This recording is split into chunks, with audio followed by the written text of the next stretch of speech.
Hi students, welcome to today's math lesson. I am your teacher, Tamara White. In today's session, we will be explaining the concept of commutative and associative properties of addition and subtraction. Before we get started with today's objective, let us revise some important facts about numbers. In math, there are 4 basic number operations. Do you know what these are? Yes, that's correct.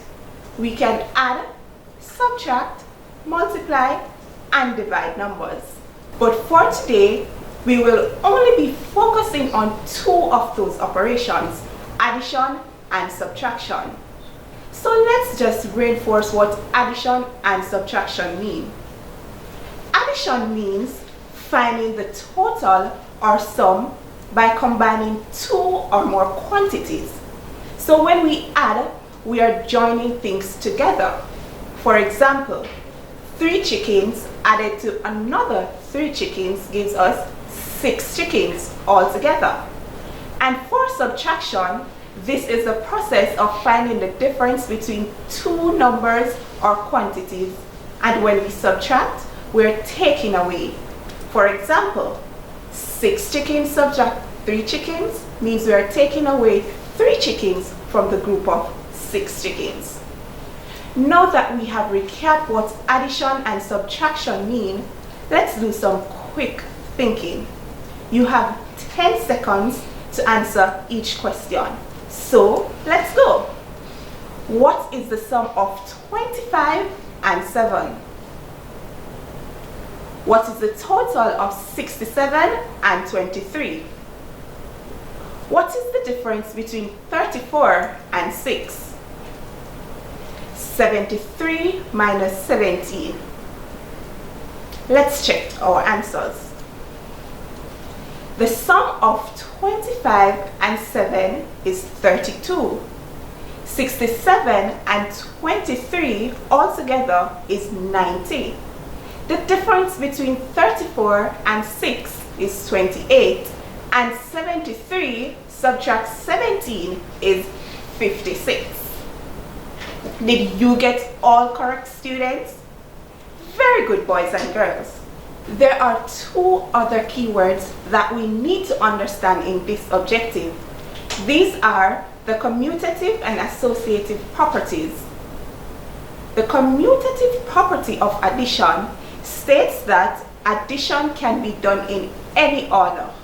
For example, 3 added to 2, if we add 2 to 3, the result would be the same as adding 3 to 2. Let us look at another example. Find the sum of 4 and 3. We may write this as 4 added to 3 or 3 added to 4. Do you think 4 added to 3 and 3 added to 4 would give us the same answer? Work it out in your books and let me know. You are correct, boys and girls. We would get the same answer for both. The sum of 3 and 4 is 7, and the sum of 4 and 3 is also 7. This shows that the commutative law holds true for addition. However, students, is the same true for subtraction? What do you think? Let us try to figure it out. Suppose I am to say 7 subtract 5. Will this result be the same as 5 subtract 7? What do you think? I think not, because 7 subtract 2 would give us 5. However, 2 would not be enough to take 7 from it. Therefore, the operation of subtraction is not commutative. Let us try another one. 15 subtract 10, and if we switch the order, we will have 10 subtract 15. Will the results be the same? No, because 15 subtract 10 equals 5, but 10 would not be enough for us to subtract 15. Therefore, once again, we have shown that subtraction is not commutative. Good job so far, boys and girls. Remember, for operations to be commutative, order does not matter. Having that in mind, let us look at the following situations and tell whether they are commutative or not. The first one is Robert and Brittany ordered sausage and pineapple on their pizza. Here we're trying to see if the order in which they place the toppings are commutative. This situation is commutative since the order in which they place the ingredients is not important. What about this one? Harry went to the ABM and withdrew $1,000. Is that commutative? I think I heard someone say it is not, and I agree. The situation is not commutative because the order of the event matters in this case. Harry cannot withdraw money without going to the ABM first. Let's look at another example. To get ready, Tom washes his face and then puts on his pants. What do you think? This situation is commutative. The order of the events does not matter. Tom can either wash his face or put his pants on first. And the final one. Kayla reads the lesson on adding fraction, then takes the quiz. Do you think these two events are commutative? I agree, they are not. The order does matter in this case. Kayla must read the notes before taking the quiz. Students, I hope you understand the concept of the commutative property now. Let us now turn our attention to the associative property. The associative property of addition states that when you add more than two quantities or numbers, you can group the quantities or numbers together in any combination. For example, boys and girls, let's say 3 added to 4 added to 5. We can decide to add 3 and 4 first, then add 5 to the result. Or we can add 4 and 5 first and add 3 to the result. Both combinations will result in 12. Let's look at another example. We want to find the sum of all the building blocks here. We can add first the 5 blue blocks and 3 pink blocks, which results in 8 blocks. Then we add the 4 green blocks, which results in 12 blocks. Let's try a different order. We can add the 3 pink blocks and 4 green blocks first, which results in 7. Then we add the 5 blue blocks, which results in 12 blocks. Students, are we seeing even though we added in different orders, the result was the same? Very good. I will give you a minute to try this one. 6 added to 3 added to 5. 3 added to 5 is 8. 8 added to 6 is 14. Let's try another order. 6 added to 3 is 9. 9 added to 5 is 14. What can we say, students?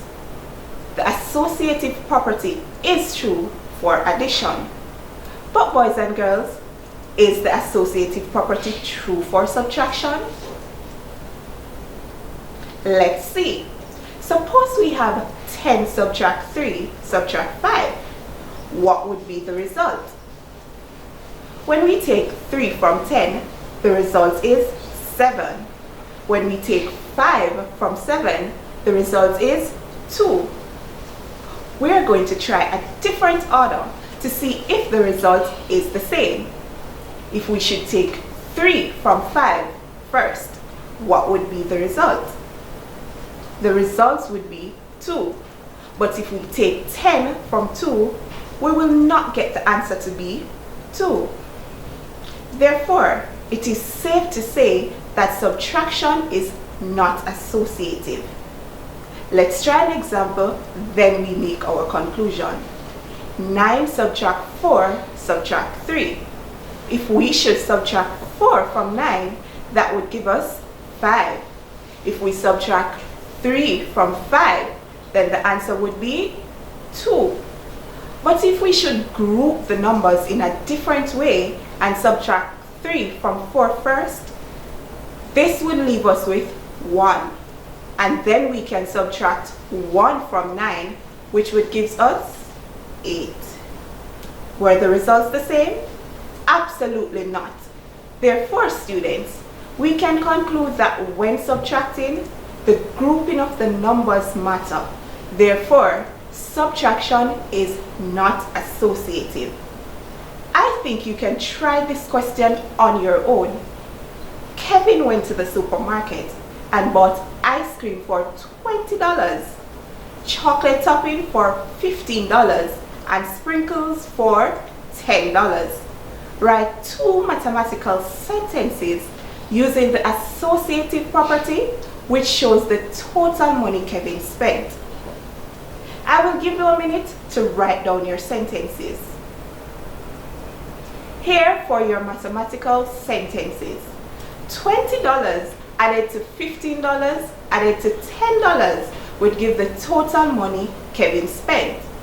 Or $15 added to $10 added to $20 would also give the total sum of money spent.